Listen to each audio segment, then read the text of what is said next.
सुप्रभात बच्चों। आज हम लोग बसंत पुस्तक पाठ 4 कठपुतली इस कविता को पढ़ेंगे। इस कविता के कवि है भवानी प्रसाद मिश्र जी।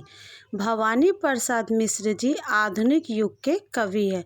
इन्होंने इस कविता में कठपुतली के माध्यम से स्वतंत्रता के महत्व का बहुत ही सुंदर तरीके से बखान किया है।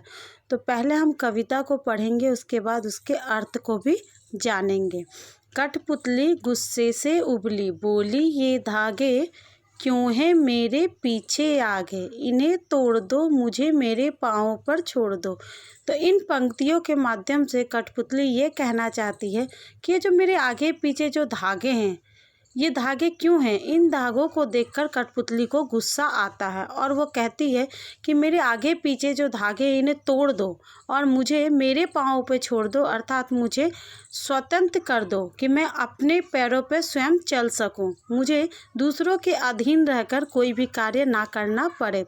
सुनकर बोली और कठपुतलियाँ कि हाँ बहुत दिन हुए हमें अपने मन के छंद छुए। इस पंक्ति के माध्यम से कवि ये कहना चाहते हैं कि जब एक कठपुतली के मन में ये इच्छा जगी कि हमें स्वतंत्र होना चाहिए, इस बात को सुनकर सभी कठपुतलियों को अच्छा लगा और वो भी स्वतंत्रता के लिए विद्रोह करना आरंभ कर दी और वो भी कहने लगी कि हाँ हमें स्वतंत्र कर दो, क्योंकि बहुत दिन हो गए हमने अपने मन से कोई भी कार्य नहीं किए हैं, हमें स्वतंत्र रूप में अपना कार्य करना चाहिए।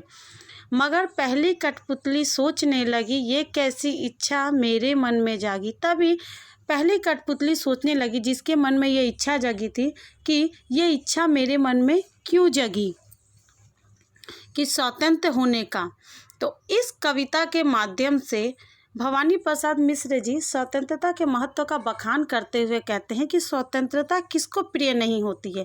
वो कठपुतली के माध्यम से कहना चाहते हैं कि कठपुतलियाँ जो हर समय परतंत्र रहती है, दूसरे के अधीन रहती है, दूसरे की सहायता से ही वो कोई भी कार्य कर सकती है, चाहे नाटक दिखाने का, चाहे दृश्य दिखाने का, तो वो अब स्वतंत्र होना चाहती है, सभी कार्य स्वतंत्र रूप में करना चाहती है। इसी कारण कठपुतली के मन में भी ये भाव जगे हैं कि हमें स्वतंत्र कर दो ताकि हम अपना कार्य स्वयं कर सकें।